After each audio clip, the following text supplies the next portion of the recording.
daddy for the entire world, especially not for countries and organizations who act contrary to our nation's beliefs. Our country is $36 trillion in debt, yet we continue to send billions of dollars overseas, often funding projects that are not just useless, but in many cases actively harmful. Taking the path to fiscal responsibility is often a lonely journey, but thanks to Elon Musk and Doge, they've brought to light the waste that I've been highlighting for over the last decade. Every year I release my Festivus report to expose the ridiculous spending of the federal government, and this past year was no exception.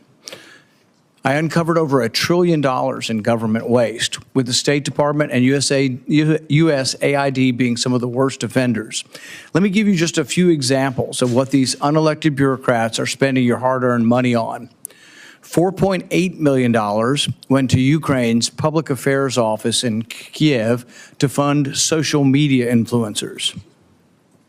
Instead of protecting our own border, $2.1 million was sent to Paraguay to enhance their border security. USAID also funded a group of Ukrainian women-led designers to travel to the Paris Fashion Show. I don't know about you, but I'd imagine Ukrainian women have more important things to worry about than appearing in the Paris Fashion Show.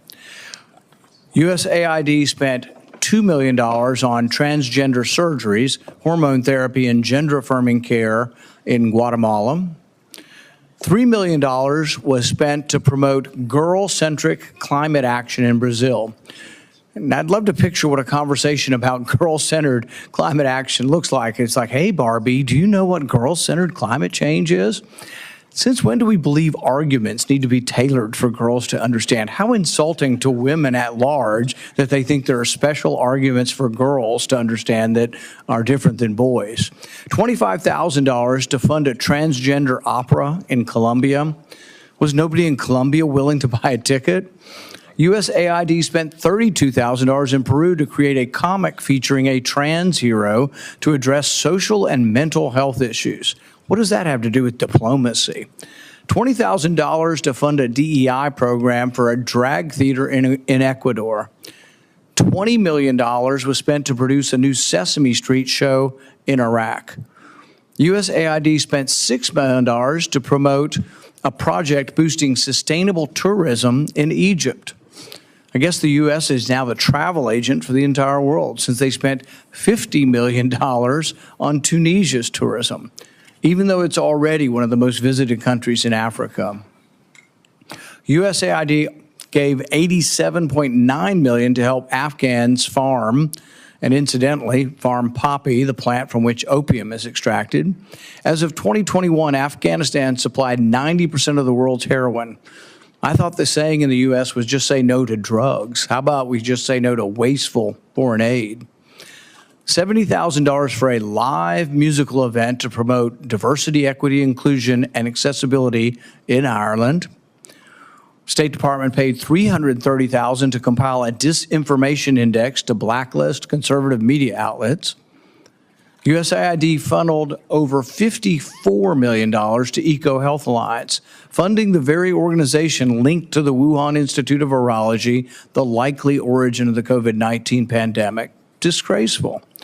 $15 million was awarded to Taliban-controlled Afghanistan to distribute oral contraceptives and condoms. There's still a $3 billion fund for Afghan reconstruction that I've tried to take that money to pay for other things that the government is spending money on, and yet there's been resistance by the other side to deplete that fund and say, we're done funding things in Afghanistan. This is just the tip of the iceberg. These are taxpayer dollars being used to fund ideologically misguided, ineffective, and unnecessary projects, thanks to the blundering bureaucracy, while our own citizens struggle to put food on the table. This is not what our government was designed to do. The U.S. government is not a charity, and it should not be doling out cash to foreign organizations, some of which actively oppose the United States with no oversight. And we don't have the money to give. We're borrowing the money we send. We need to ask a simple question. Why are we borrowing money to send money overseas? Even if USAID eliminated the crazy left-wing grants for trans operas, it still makes no sense to borrow money to then turn around and send it overseas. Borrowing money to send as charity is like the worker who has no money left after paying for their food, rent, and gas, saying, oh, well, I see this homeless person, I have such great sympathy. I'll go to the bank and I'll borrow $1,000 to give to this person. That's what we are doing. We can't pay for our own, and we are borrowing the money we send overseas. That money could be used to pay down our $36 trillion debt and take care of the American people, the very people who actually pay these taxes in the first place. It's time for a real change.